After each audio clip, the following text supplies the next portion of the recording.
And then I also want to show you this before we started. This is Calvin's commentary. Oh, no way. I don't even know why we have Oh, man. tulip 5 points of Calvinism, but I want to show you something here. We aren't Calvinists, by the way. No, neither are we, so. Because it's not biblical. Somebody wrote in here after the book was printed, 1889. Whoa. When was it printed? Like, what's the date on that bad boy? Because it's looking like it's seen some love. I don't see a date, but I know it's at least that. It should be right here, right? Yeah, it should be. But I don't know. Maybe somebody rented it in 1965. Okay. Yeah. From a library. Yeah. It should be in the front, right? I mean, if it could be 1500s, I guess technically. Well, I was going to say, yeah, if you're going back to like when he wrote it. Yeah. But I mean, like late 1500s, right? Yeah, but I'm trying to think like when, like the printing press versus doing binding on books, like when that would have came about. Maybe this is worth like millions of dollars. I don't know. It could be. Man, you could just have a real gem sitting on this table this whole time. Bad theology, but a gem. Okay, everybody, welcome to the Backstage Pastor. I have a special guest on here, a pastor from Fort St. John now officially. How's it feel to be from Fort St. John? It feels really good. I never thought I would ever live in Fort St. John. Said everyone. Said everybody, right? Yeah, said everybody. I mean, like my wife's family's from here. We've been visiting for years. Right. Yes. But even probably making an agreement though with Jesus a long time ago. Man, let's you and I agree. We're never going to be here together, right? Yeah. And here I am. And then the Lord tapped you on the shoulder and said, "Dad, yes, I'm bringing you back." Amen to that. He did. So this guest, we met. What, maybe a year? How long have you been here? Oh, it'll be 2 years in April, but I don't think we had met until later. Probably the summer of like 24, I think. Yeah. Yeah. So Dan MacGillivray, and your wife, what's your wife's name? Her name is Christy. Christy. Yeah. And you have 2 children. Yes. And you're pastor in the Alliance Church. Yes. Yeah. Which is so cool. The Alliance, they didn't have a pastor for a while. Yeah. There was I want to say 5, 6 years. I think the transition. So like, I think Andrew McGregor, who was like my predecessor, he was there. I want to say towards the end of 2022, he stepped away. Okay. I thought it was for that. And he's in Grand Prairie now, right? He is. Yeah. Yeah. And he's in that Alliance Church is a big Alliance Church too. It's a big one. Yeah. Yeah. For the North, like it would be one of the bigger ones up here for sure. Yeah. Yeah. Yeah. No, he's amazing. You want to hear a little secret? Yeah. Don't tell anyone. Okay. When I first came up here in 2008, I went to Alliance Church. Did you really? For a whole year. Oh my goodness. I know. Yeah. You can't tell anyone. No, I won't. But it was good. Safe. And Andrew McGregor was the youth pastor. That's right. He would have been the youth guy. Yes. Yeah. And he would preach every once in a while. Mm-hmm. Amazing guy. And man, could he talk fast. Yeah. Oh man. He has such a great heart for Jesus. I love that guy. Yep. I actually met Andrew initially. So like I came up here, and I met him just through a family member. But then I found out that my former lead pastor, Jeremy Peters, when I was in St. Albert, Andrew is Jeremy's brother-in-law. So he's married to Jeremy's sister. And so there's kind of a tie there. Oh, wow. So like there was a family gathering like a while back where I was doing a wedding for one of Jeremy's kids. And, just to see Andrew in the room with all this other family was just really neat. It's just so cool how sometimes, within the church, everything just feels like it's a smaller world. Yes. Right? So and in a small northern town as well. Mm-hmm. I've really enjoyed our friendship so far. Yeah, and we haven't gone golfing or anything like that yet because that would be a whole new level. But maybe this summer we need to. We definitely need to this summer. Do you golf? Sure. I golf, but I don't golf, if you know what I mean. Right? Is that a good way to put it? I know exactly what you mean. Okay, yeah. I know exactly what you mean. You kind of keep track of score until it's non-helpful. Yeah. And then you don't keep track anymore. Right, yeah. Like the ego's high at the beginning, but then as like the score continues to rise, like then I'm like, well, my ego's going lower. Yeah. So I just better not care anymore. Yeah, it's like, oh, we just don't do that anymore. Yeah. I golf with Logan, and Logan, actually I didn't last year much because of an injury, because I'm old. But Logan's very competitive, and I think I am too, and he pulls it out of me. Sure. And so we just got very, very stickler to the rules, which, by the way, is when we really started enjoying golf. Yeah. When you started to say, okay. Yes, it's like, okay, there's actually rules to this game. You can't just like kick it out of a ditch, or you can't kick it closer or whatever. It's like, oh, there's rules, and it makes it more fun. Totally. Apparently. Yeah, more competitive. So we met maybe a year and a half ago, and just connected immediately. Did you know this? And then I just want to get into your story, because for those of you who don't know Dan, he has a wild story. And I actually tell your story to many people, specifically the adoption story. Sure. And then cancer, right? Yeah. Cancer. Because it's a wild story and still just boggles my mind. And I'm excited for our people, your people to hear or rehear this. But when I first met you, here's what I want to say. Did you know that not only did I go to Alliance back in the day, Evangel and Alliance met together every Sunday for an entire, I want to say 6 to 8 months. Really? Did you know that? I didn't know that. What was that for? So Tony, our last pastor, my father-in-law, who was here for 20 years. Okay. And Lloyd. Yeah. You've heard of Lloyd? Oh, yeah. Pastor Lloyd? Yeah. I forget how long he was here. I want to say 8 years. Quite a while. 10. Yeah, probably 8 to 10, somewhere in there. And things were really flourishing there. And it was probably about halfway through, maybe more towards the end, that we were in between buildings, Evangel. Okay. This is super cool, because I think the Lord's possibly rekindling something that once was. And we had sold our building, but we weren't ready to move into this building yet. Okay. There was about a 6-month gap. And so we didn't know what to do. I was just starting to come around for the girl, the pastor's daughter, and the Lord. And so Lloyd and Tony would meet every single week, and we're good friends. Okay. Yeah. And I think it was actually Lloyd said, come join us.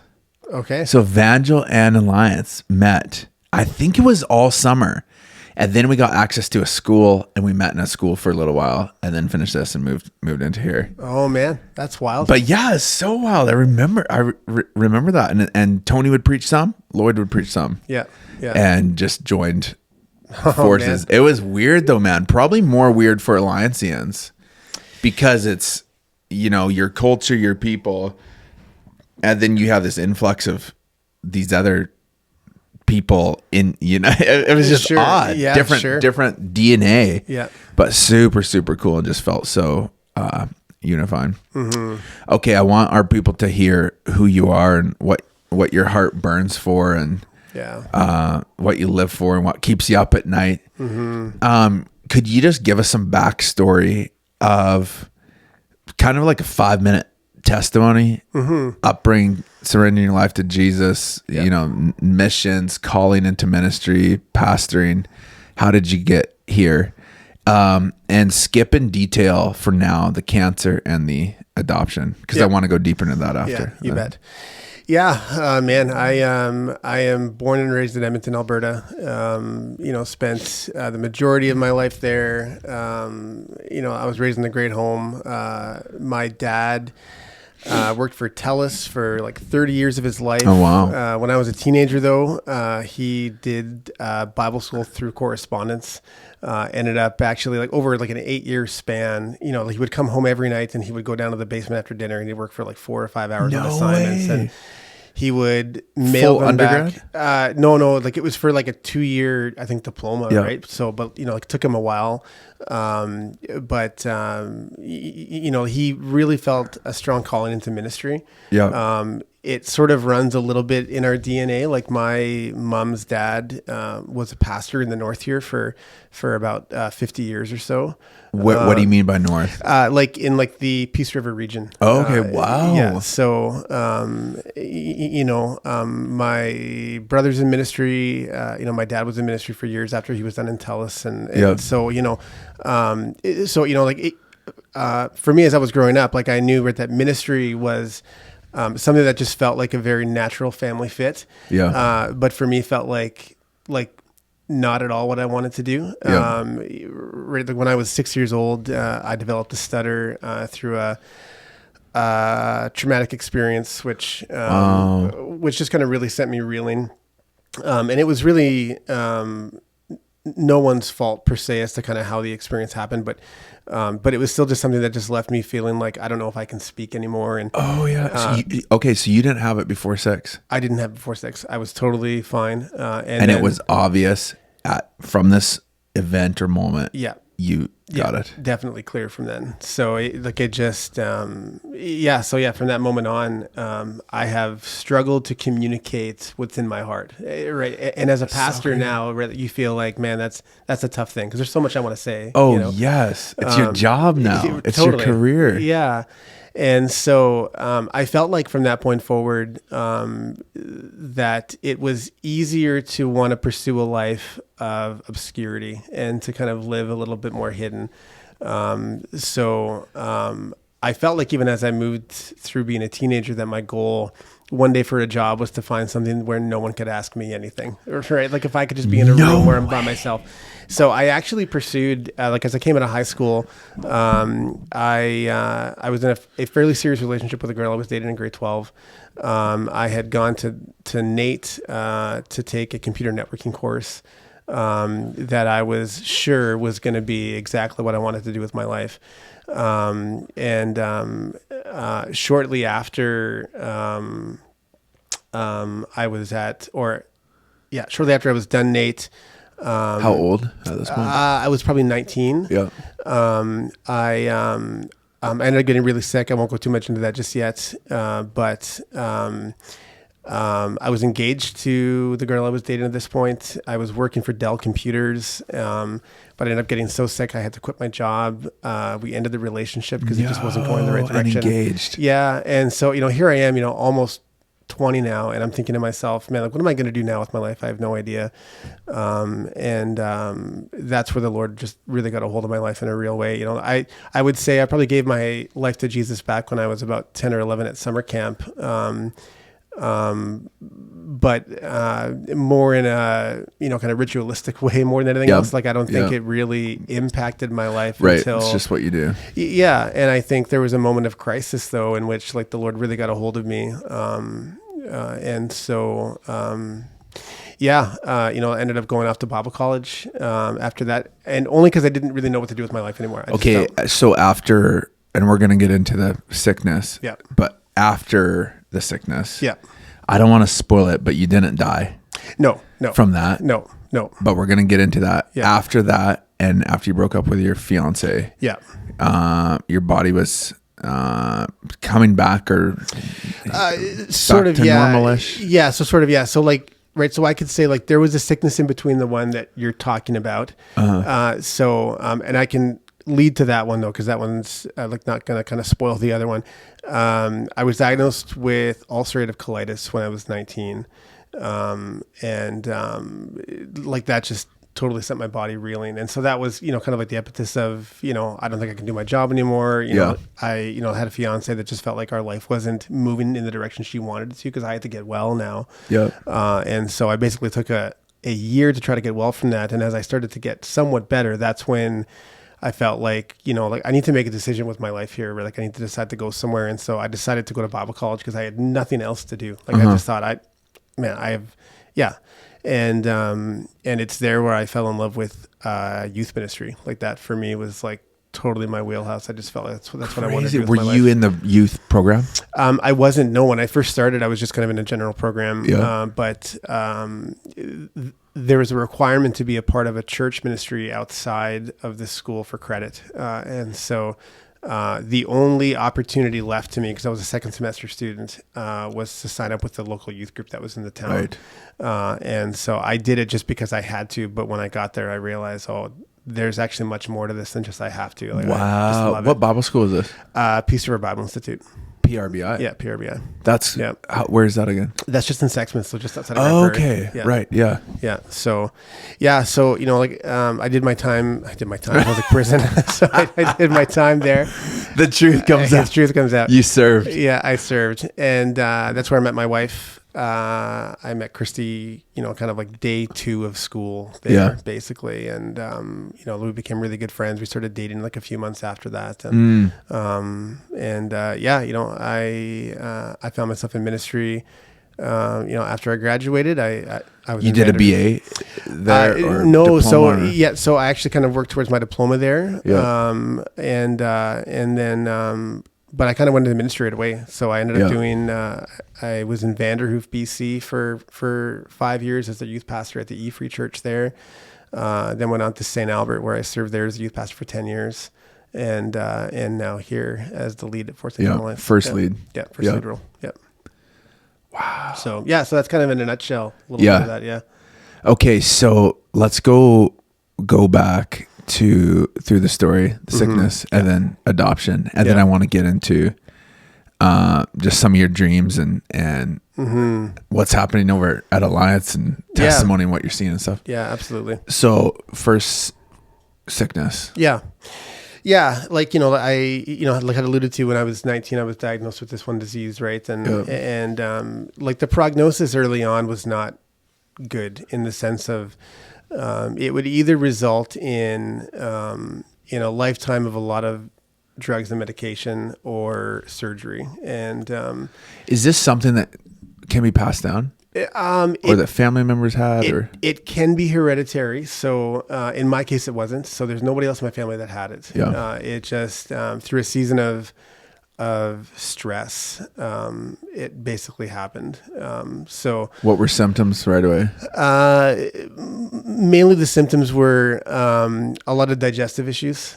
So like just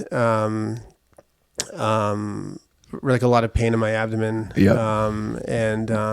Right, like just that feeling of, man, like something's not quite right here, and when I went in for one of my first tests, that was the first thing they looked for, was to say, hey, we think it could be this. And so right away it was just totally that. Wow. And so it's a difficult disease because there's not a lot of medication that can treat ulcerative colitis. It is more of kind of like an autoimmune disease. So it's a lot of ulcers in the large intestine, right? And so, the only drug that really worked for me was a medication called Remicade, which I had to go to the hospital every 3 months for like a 4-hour injection into my body. Right, like that was the only thing that would help. No way. But so like when I got that, I went through my time in Bible college with that. I started ministry with that. It was hard, like really hard. I had a lot of low moments. I had a lot of times where I wondered if I should still be in ministry, because I don't feel like I can do it to my full capacity. Because you were not physically normal. I wasn't physically well. No. Like I,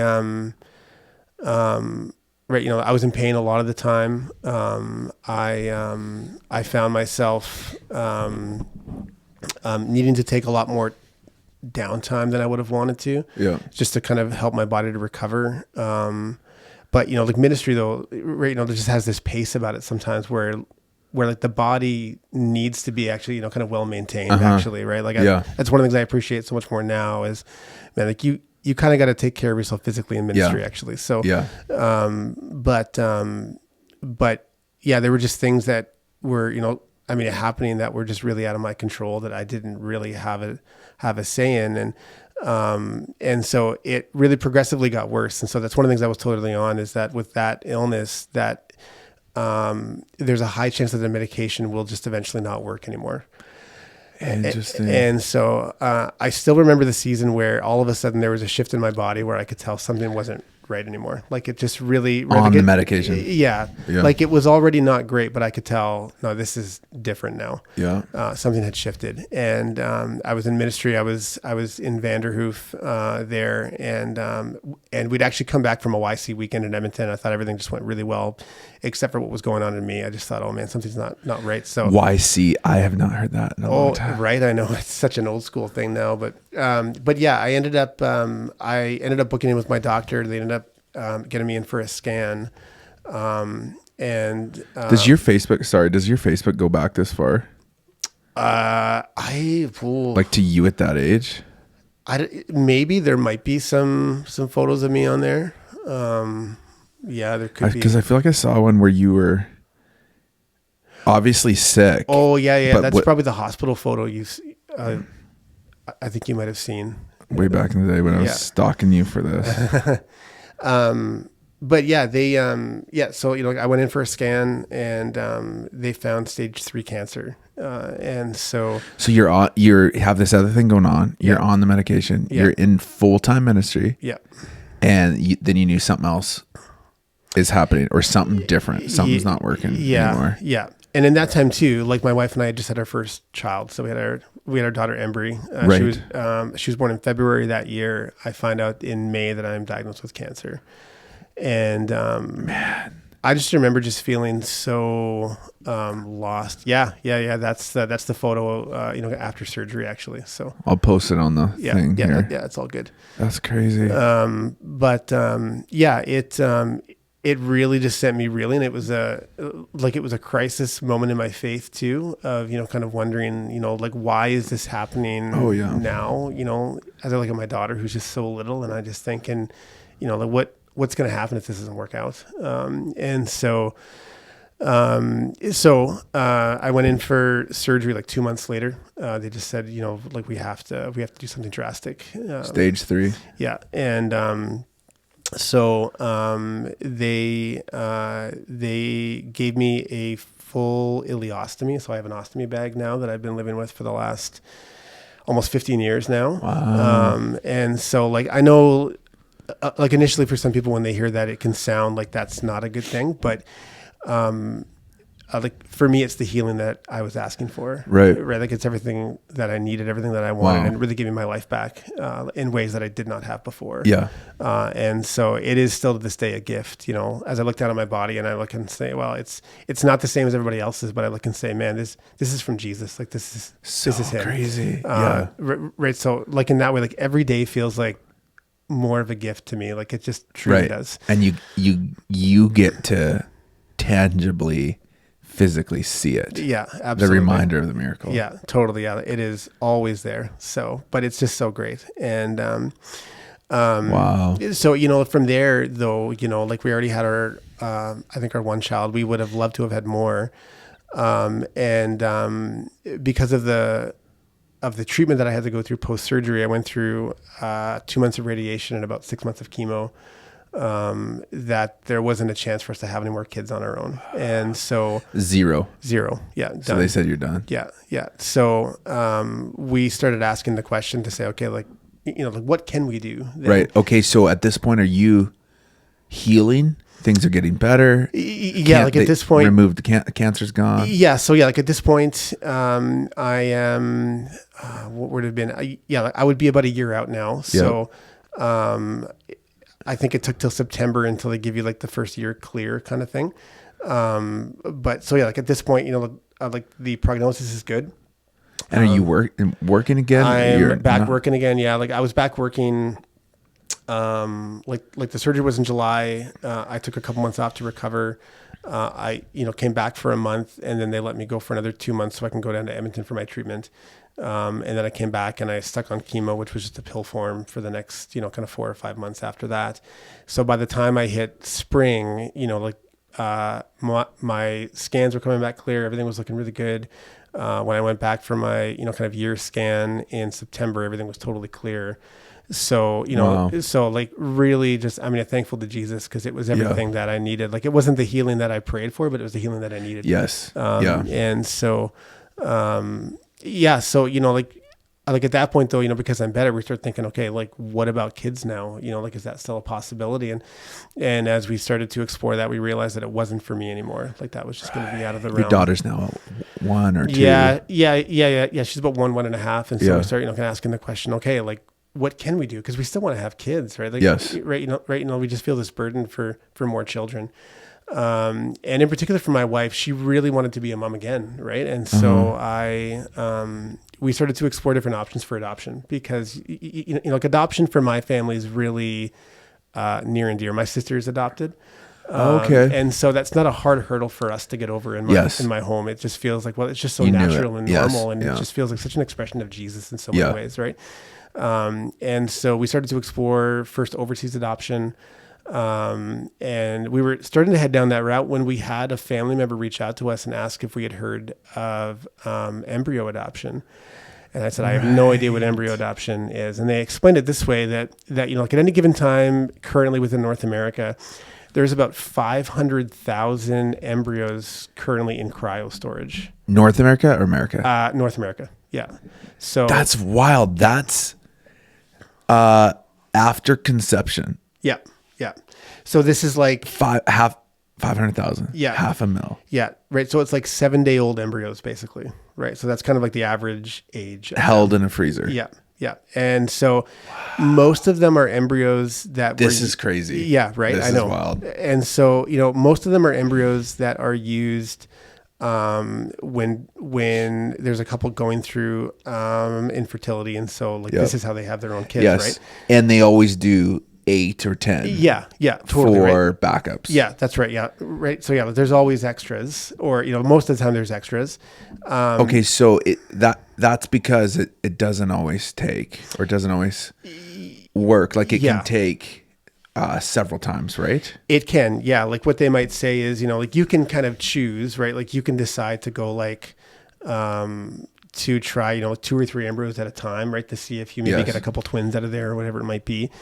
So like they would generally recommend to, kind of try for more than one perhaps. Yeah. But, for the couples where it goes well the first crack, they have these extra embryos. And so a lot of them have to pay storage fees then, right, to have these, embryos in cryo. And so there's a few options though that they can do with them.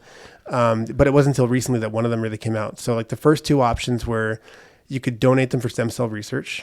You could have the lab dispose of them, or what was more recent This now. This is so complicated because of technology. Totally. We've created just complicated ethical situations. Really hard, right? I can imagine for, like someone who's in that position, right? What do you do?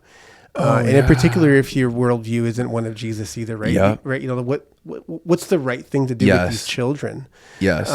And so it's only been in recent, like probably the last, probably 30 years or so, the idea came out, like, what about adoption, actually? Because there's a lot of parents that really want kids, and there's a lot of mothers that can actually still choose to, carry. Yes. But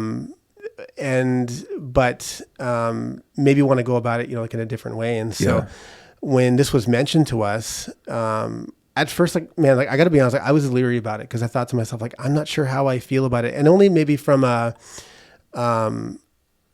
like just like an uncertainty. Yeah. Right? Unknown. Totally. Right. Like it just felt so unknown and it felt so random. But it just so happened that the town we were living in Vanderhoof, when we first started to explore it, we first started to hear about it, there was another family in that small town of 4,000 that had just gone through it. And we thought, man, isn't that just like Jesus to do that? Right. Yeah. Right. Where he would say, you know what? Yeah, you have questions, right? But here's someone, right, who can help with the answers that you have.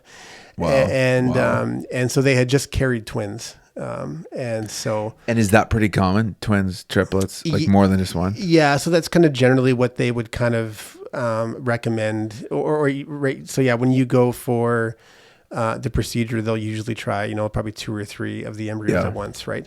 And so in our case, we got connected with a adoption agency out of Ohio, because most of the adoption places in Canada, they didn't feel comfortable with the transfer of embryos to another hospital, that kind of thing. But what we found is that there was high success with this one in Ohio. And what they do is they put your name and your family. They basically develop almost like a profile for you, right? Where you can apply to, these other families who say, hey, we have these embryos, would you like them? Yeah.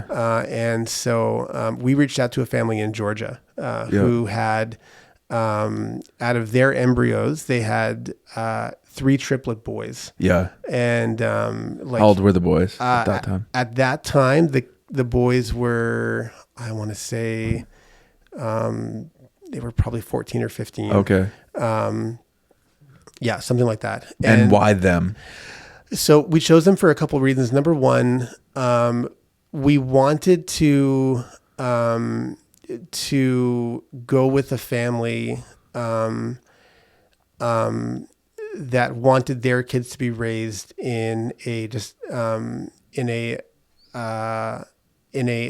faith home. And so that was important on their end. That was important on our end. Yeah. We wanted a little bit of a back and forth with them too.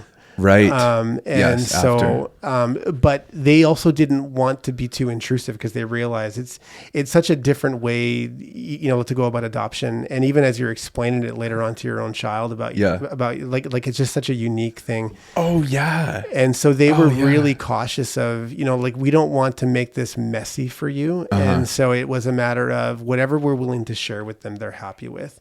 And so they follow us on Facebook. And so, every now and then we'll have photos of our son up there and all that. But so when they chose us, they had 5 embryos that they were willing to give. And so we said, we'll take all of them. And so we had every intention of actually using all 5. Wow. Right. Okay. That was the plan. Okay. Which means what? Which means like 5, whatever it's at the same time. 5 tuplets. Well, we thought we would do it kind of in 2 rounds. So we thought we would try with 2, and then the next time around we would try with 3. Okay, and what's so crazy is they're not identical. No, they want to be identical twins or whatever. Yeah, yeah, but the same. Yeah, absolutely. Yeah, at different times. Yeah. Oh, totally. Yeah, yeah. So it's even it's their triplets who were 14 years older. Yeah. Then the eggs are frozen for 14 years. Yeah. And now you have a new baby. Yeah. Yeah. Yeah. It's wild, right? The future of what your son's going to look like. Oh, totally. Yeah. He looks a lot like his sibling brothers. Right. Of course. It's crazy. Yeah. It's crazy.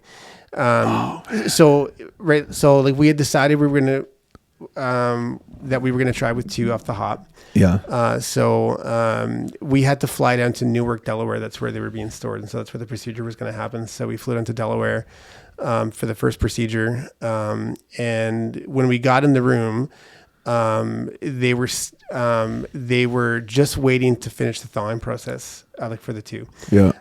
And so when the doctor came in, he had shared with us, he said, so I've got some good news for you, but I've got some hard news for you today. And he said, the good news is we have an embryo for you that's ready to go. He says, the bad news and the hard news is that we lost the other 4. They didn't actually make the thing. And so, and he said, and I have to let you know, the one that we have would be considered the lowest, quality. So, so it has, I think the lowest opportunity to take. Wow. And so he left the room. He said, I'm just going to, he said, he had said he was going to give us about 10 minutes alone, just, kind of be with, just to sit in the news. And we just wept. We were so heartbroken. And I get emotional just even thinking about it now. Because you have a dream of what you want for your kids and you have a dream of what you want for your family. And we had every intention of loving those children, just loving them deeply. And then you realize, man, we have spent, a lot of money and a lot of time. And now we have this one shot and it feels like it's so low. And I just remember leaving the room and just saying, Jesus, what are you doing?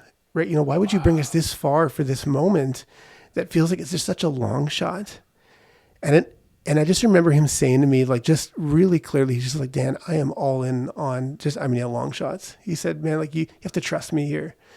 Wow. And I just went back in and I said, Christy, we're just going to pray and just trust that Jesus knows what he's doing. Even if this doesn't work, he loves us deeply and he cares for our hearts and he is with us in the room right now.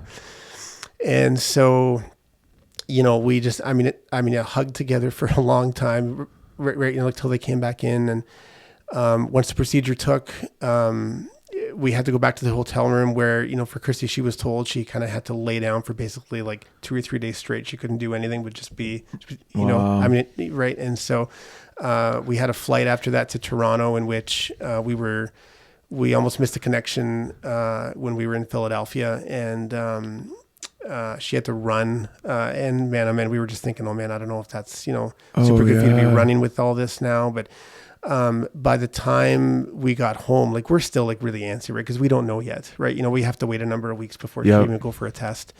But as soon as the date came where she could go, she went to the doctor's, had a test. The doctor said, yeah, you've got a baby. Whoa, come on. Right? And so, man, like we were like so overjoyed, right? Like just so thrilled. Oh, yeah. And I remember even like a number of months later, we went for an ultrasound, and I remember the tech just saying to us, oh man, like from everything they could see, just looked like a healthy kid. Everything was going so well. And I remember she asked, she's like, do you want to know what it's going to be? And I said, yeah, I totally want to know this time. We didn't know with our daughter, but I just said, yeah, for sure. And they said, it's going to be a boy. It's going to be a son. And man, I just wept. I was just so thrilled. And so, man, we've just really seen like the hand of God in our lives, and we've just seen him just be so kind to our family. And every day when I look at my son, like I'm just like, man, you are just, like a miracle that I've longed for and prayed for. And so, it's just such a weird thing, really, to think back now and think that the story that our family has experienced, and even with my health, that all of that had to happen so I could have my son. Like, it's just such a neat way for me to look at it. And it just, it just leads my heart to a deeper place of gratitude, Oh man. But man, isn't that the Lord though? That like, I just think of the story of Gideon. It's like he starts with his entire army and all his options. Mm-hmm. And the Lord's just like, no. The whole time saying, do you trust me? Yeah. Do you trust me? Do you trust me? Do you trust me? And it comes down to one egg. Yeah. Yeah. And the least likely, like this is the gospel story. That's the gospel. Yeah. It's like the least likely. Yeah, that's right. And then Jesus says, you still trust me? Yeah. Yeah. Watch this. Yeah, absolutely. Oh man. Dan, don't stop telling your testimony. Mm-hmm. I know you told it the first time we met, mm-hmm. but it's so powerful. Mm. And the old saying, the test becomes a testimony. Mm-hmm. It's like, man, you have such a powerful testimony. And I think you don't even know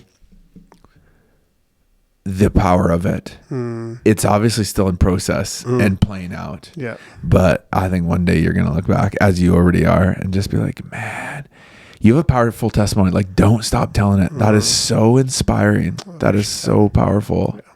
Against all odds. You need to write a book. Yeah. Right. Yeah. Yeah. It's, we've just seen God's hand in just such incredible ways. Like, we definitely feel at times, similar, I think, to Job, right? Or like, at least for me, like I felt that, but I don't feel like Job in the sense where I feel like all of these, horrible things have happened to me, and I'm just, I'm like around the fire and I'm just mad about it.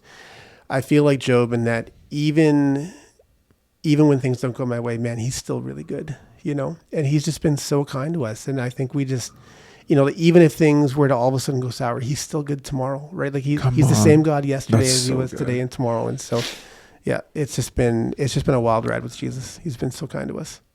Yeah. I was saying, cause you shared some vulnerable things at the last ministerial. Mm-hmm. Yeah. When's the next ministerial, by the way? Did I miss that? No, it's tomorrow. Oh, yeah. Wow. I actually won't be there. That makes me feel better. Actually, I double booked myself, and so that's how it goes. Yeah. But the last ministerial, you were just opening up and being vulnerable about your stutter. Yeah.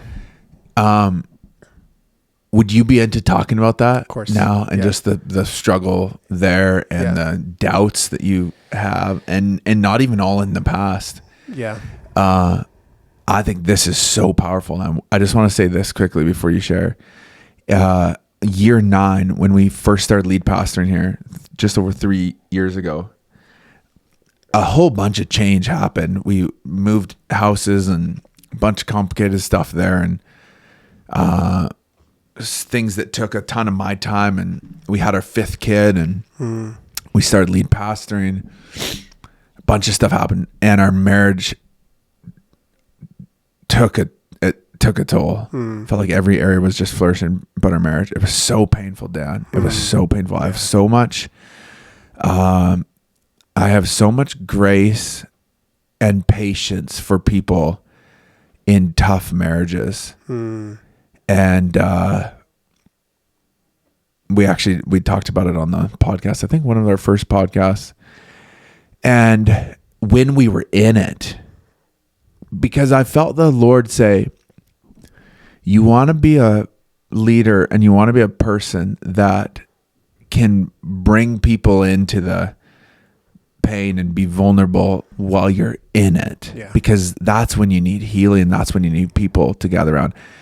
But what's normal is we wait till we're healed and then say, oh yeah, last year we really went through it. Or, oh, back in the day when I was younger, last week. Yeah. And I just felt like the Lord asking me as a leader to step out and lead the way in the middle of it, share. And so he shared on our podcast in the middle of it and bringing our people in. And you did that and said that this is still a struggle and something I deal with today.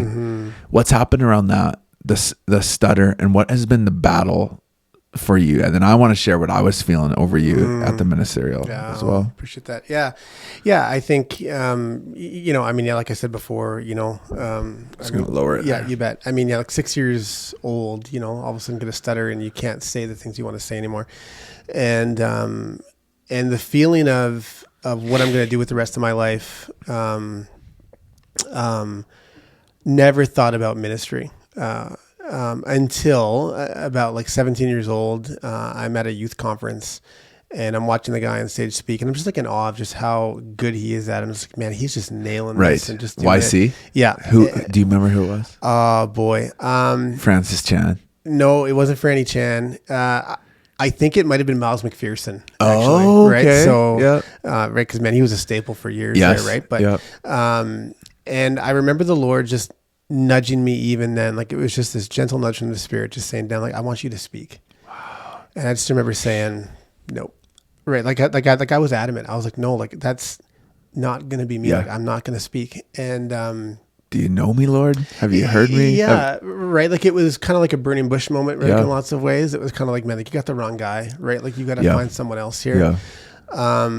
But the more that my life went on, and even in the midst of being sick and my time later at Bible college, I felt more and more that I couldn't get away from the call of ministry. Like it was just there. And so I ended up taking a public speaking course and a preaching course when I was there, only because I had to take them in order to graduate. And wow. Still heels dug in. Yeah, right. Fine. Like really, really adamant. I'm not doing this. Right. But what was interesting in that season, and it was a gift of that season to me. My speech was so much easier when I was up on stage to actually preach. Wow. And I thought, okay, that's interesting because I'm terrified to do this, and yet this is where I feel the most myself. Right. And your experience is, or what's common is, it gets worse, the stutter, under pressure or under fear or yeah like if you feel like there's right, so like for me, like it's an anxiety based thing. It's where if there's certain words even that I might maybe struggle with because it it starts with a B or an S or whatever, right? Right, like if I know it's coming, then it's oh my goodness, how how am I going to get over this word? Interesting. And but I will maybe talk myself into the idea that I'm going to stutter even sometimes because I can see the word ahead or whatever. Wow. And so every time in school that I was asked to read out loud, of course, it never went well. So, like as I thought about, well, I can't preach then because I can't even read out of a textbook, right? Like, there's no way this is going to happen.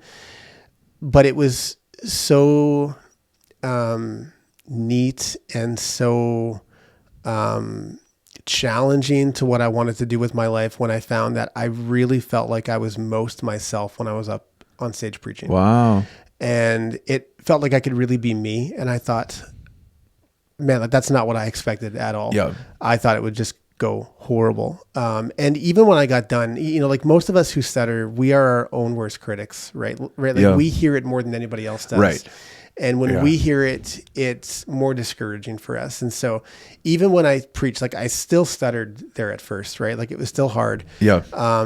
But what was challenging for me was the affirmation that I was getting, and just the sense of there were others around me who said, Dan, I think you should be doing this. And I saw something. Yeah.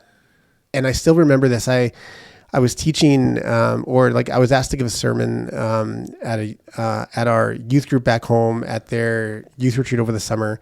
And I did not feel like it went very well. I felt like, oh man, like I'm not really saying all the words I want to, all these things. Yeah. But what I didn't realize is that my youth pastor at the time was passing around a note to every other leader in the room, signing it and affirming of me, right, that this is what I'm supposed to do with my life. No way. How old were you? Oh, I was like maybe 21. And your youth pastor did that? Yeah. Yeah. And wow. That is so brilliant. Yeah. Like, and so this is even where I think the church, and maybe this is like a side note here, but this is where I think the church can do a really good job at, when we see gifting in people, we should actually name it and call it out. Yes. I think we don't do that enough. We do it when they're dead. Yeah. At their funeral. Yeah, totally. Which is just too late, people. Yeah. And I think when we do it in the moment, I think it is an opportunity for the church to be the church. Yes. I think there are many gifts that I think we see all the time that we just don't mention, because maybe it's, like, I think our own insecurities of, well, I don't want to be wrong about that. But I think we need to risk that. Yes. And I think we need to be able to say those things out loud. And so for me, like that. I am I guess maybe outworking of that, right? That, if there weren't those around me that, had said to me, Dan, you should be doing this. I don't know if I would be. Yeah. And so, but even though I said yes to Jesus and that, I said yes to ministry, right? I really felt the call to ministry. Still terrified to do it, right? Yeah. Because now I'm thinking, well, now I got to preach on the regular basis now, right? Yeah. Like and even when I took, even all through my time when I was at St. Albert Alliance and, my time in Vanderhoof there at the church, really struggled like in major ways with my speech. Really had a hard time. I had some seasons in St. Albert where my confidence wasn't there, where I felt like the words weren't coming, in which when I saw my name written down on the schedule to preach, I would always be asking like, oh man, how can I get out of that? Wow. Because I just did not want to do it. I just felt so insecure. Wow. And that escalated for quite a while, actually. And I even shared the story just like a few weeks ago in church. It was on, I was preaching on prophecy, and just how, prophecy is a lot more common than we give it credit for. Yeah. And it really is just, I think, like a message from God, right? To, I think, like another person, really. Catching his heart for somebody, we say. Totally. And I still remember this. I shared this the other week, but I was going through a really difficult season. I remember waking up that morning, I had to preach on a Sunday, and I thought, I do not want to go. And I was asking Jesus, I was like, please, if there's any way to get out of this, I want to get out of this. I just felt just wrecked. Yeah. And I was even in a place where I felt like maybe I should step back from ministry, because I don't think I can do this. If I can't speak, then I don't feel like this is for me anymore. But as I got to the church that morning, there was a gentleman that actually showed up about an hour early. He had only been coming to the church for a few months, and he saw me at the front of the room. He saw the mic on my head, and he came in. He said, Dan, he said, And so he asked if I'm up to preach, and I'm in the moment I'm thinking, oh man, he's going to say he's going to preach, and that'd be great now, right? He's going to take over. This is the answer. Yeah, perfect, right? This is what I've been praying for. Thank you, Lord. Right? You answer prayer. And I said, yeah, I'm up today to preach. And he says, I got up today around 6 a.m. because I felt like the Lord had a message for you today. Yeah. And he said, I just want you to know that the Lord's going to be with you today. And so you just have to get up and just know that he's already there. And man, like that just made my heart soar. Like I just thought, oh man, what a gift from Jesus. Because leading up into that, my thoughts were, I am all alone up there. And yet he shows up and he speaks something that only I've said to Jesus. Yeah. right? That now I just feel like, okay, now I need to step into this. And I think at that moment, there was a significant shift for me in my ministry in which I wanted God's strength to come through my weakness all the more. Right. That maybe the way that he is so strong is when I do look like I'm the weakest. Yeah. And so I have learned a lot more in recent years and still learning to be more okay if things don't come out the way they ought to. Yeah. But that doesn't mean it's not hard. Yeah. I mean, like you said, right, there was a month ago or so when we met together at the ministerial, where I just shared, I feel like as I was in the month of November and December, I was just in this really low season of just, man, like nothing's really working for me when it comes to my voice. It's just not happening. And my confidence just wasn't there. And I still, like I am still working through that, right? Like I feel like in recent weeks, it's been a little better. I can only chalk that up to like, namely the Spirit's work and really. Yeah. But I think, though what I've learned in ministry a lot, and I think as pastors, we need to model authenticity in our weakness. Yes. That I think when we're sharing from the front, and I think you already maybe spoke to this a little bit, right? When we are sharing our lives from the front, it doesn't have to be what we went through. It can be what we're actually currently going through. And I think that's accessible though to our people. And I think they want to know that we don't have it all together sometimes. Yeah. And that we actually have our own things, right, that we're starting to struggle with. I think it lets down a guard in the room, and I think it gives space for the Spirit to move. Yeah. You know, I'm not out to lunch. I'm not weird. I'm not broken. I'm not unusable. Yeah, totally. But I think the church is at its best when there are those that are broken. Yeah. When they say, okay, so Lord, you can actually use me still. Yes. Right. That you don't have to be, perfect at everything you do for him to use you. In fact, that's not the story of Scripture, right? But rather, though, he uses people that would see themselves as being not ready or qualified for the work. Yeah. But it's the Spirit that says, actually, I say you're ready for the work, and you can step into it just as you are. You don't have to be perfect and ready to go. And I think more and more people need to see that God wants to use their weakness. That's so good. That is so good. You're a good preacher. I appreciate that. Yeah. You, I'm just thinking of the scripture, which is very often misquoted. And I think it's super important. And, this was revealed to me in just reading it. Maybe 2 years ago, 2 Corinthians 12:10. Therefore, I take pleasure in my infirmities. This is New King James. In reproaches, in needs and persecutions. Paul speaking, in distresses for Christ's sake. Then it says this. Here's the part I think is so powerful, and I've misquoted a lot. For when I'm weak, I've always said, when I'm weak, then he is strong. It doesn't say that. It says, for when I am weak, then I am strong. And I think it's so interesting. Of course, God's always strong. My weakness doesn't make him stronger or weaker. Yeah. But it's when I'm weak, then that's actually when I am strong. Because that's right. I think it makes space for him to move in and actually do something really cool. 100%. Not just skill level cool. Totally. You know what I mean? Oh, totally.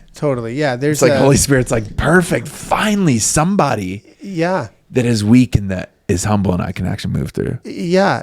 Like I think there's such a misconception of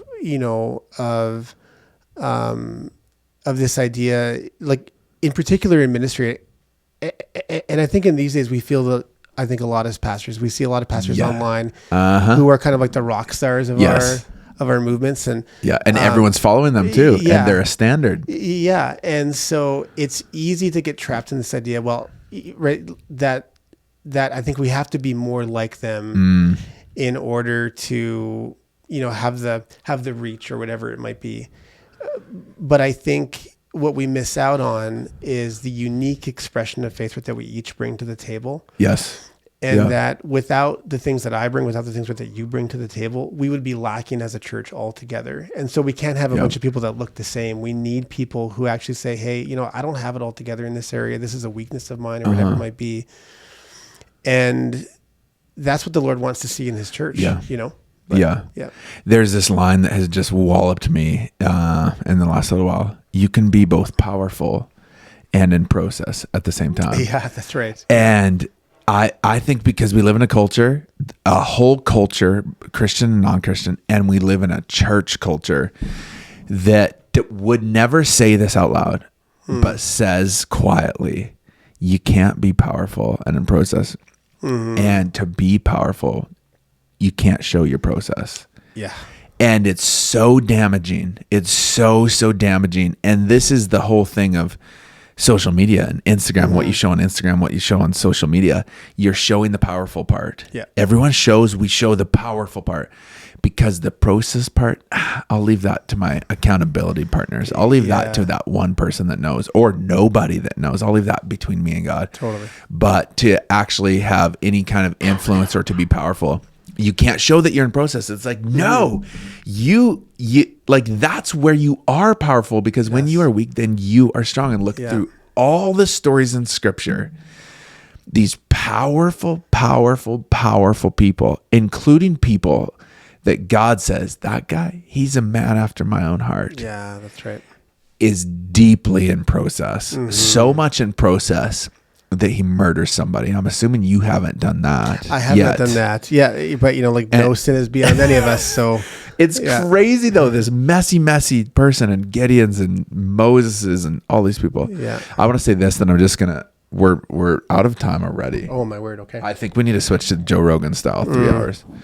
I'm going to ask you one question, the billboard question. If you could have a billboard, what would it say? But I'm going to ask you that in 2 minutes. Sure.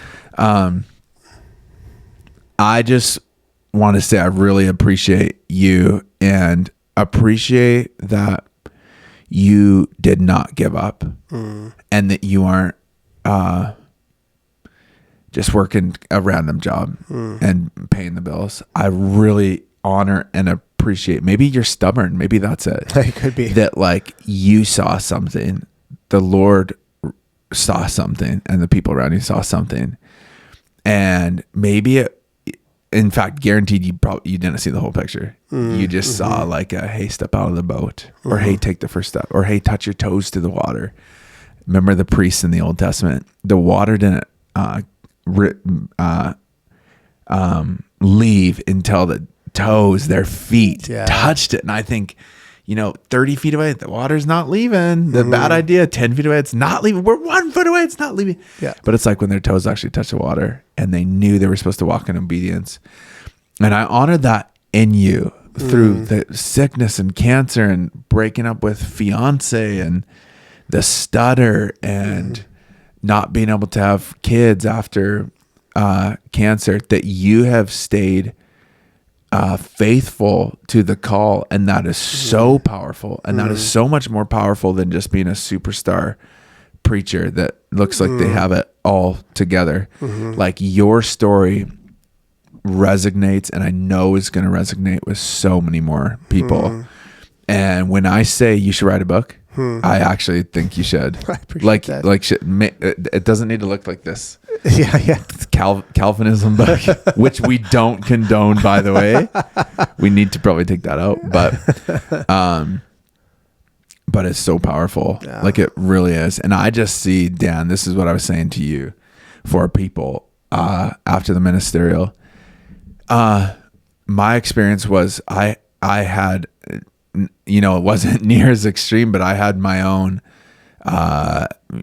some people call them demons, I was so scared of people. And we lived 2 hours out of town, and every time mom and dad said, hey, we're going to town, I'd start barfing at the thought of seeing people. Until I was probably 12, 14 years old, I would literally, dad would speak at different churches and hide behind dad's leg as like a little teenager, freaked out at people. Yeah.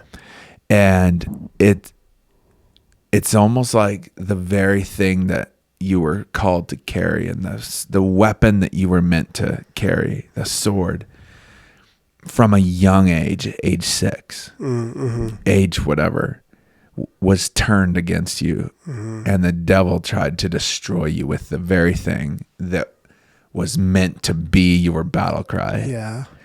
And I think he's pretty successful many times. And people don't realize, man, the very thing that the Lord has called you to possibly became the very thing that destroyed you, because the enemy just turned it against you. Yeah. And I think it's so crazy. Like, here we are, person who was freaked out of people. And I think I had a crazy kind of experience with the Lord where it just changed in an instant, which I think is probably not normal. It's a process. And for you, the stutter and all these doubts and everything. But I know the Lord is like, it's only begun for you, Dan, the fruit of who you're meant to be on this earth and the fruit of your ministry and labor.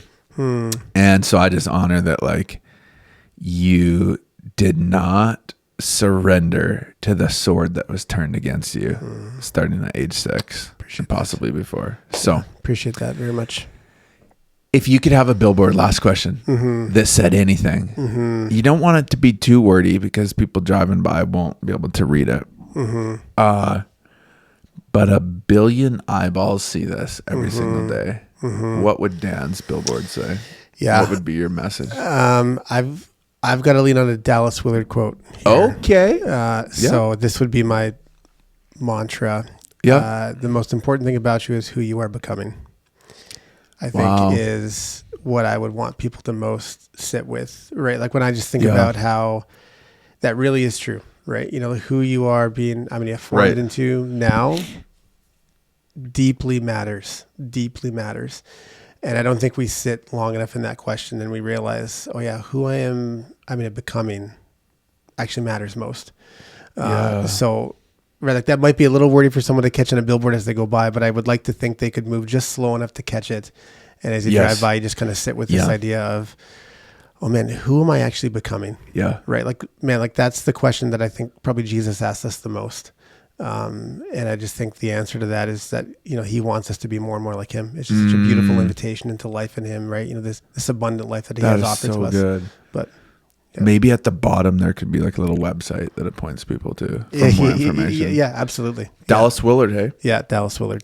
Yeah. I think of when Jesus called some of his disciples. Remember, he said, "Follow me, and I will make you." Yeah, that's right. Yeah. And I like to just pause there. Obviously, there's more to the verse. Fishermen. Yeah. But heroes and leaders aren't born; they're made. Absolutely. And they're made by the people around and by Christ. Yeah. Like becoming. It's like, man, this journey. Jesus says, "I'm going to make you." This is far more important than the ministry you're building or all these other things. Absolutely. Thanks for coming on the Backstage Pastor, Dan. Thanks for having me, man. Sorry we didn't get as much no, it's question-wise, but it's totally fine. I definitely want to go with what the Holy Spirit's doing for sure.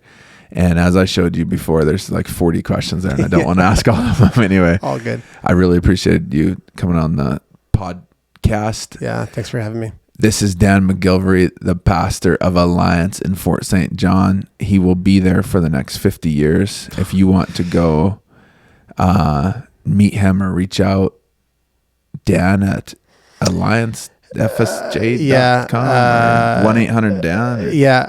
DMacGillivray at fsjalliance.ca is a way to email me. But, I'm in the office, kind of most days. If you're in the area, stop in. I might have some time for a coffee or... I might do that. Okay, yeah. You betcha. I'd love to do that. Yeah. 100%. I've thought it lots. Yeah. Okay. We'll see you guys next week on the Backstage Pastor.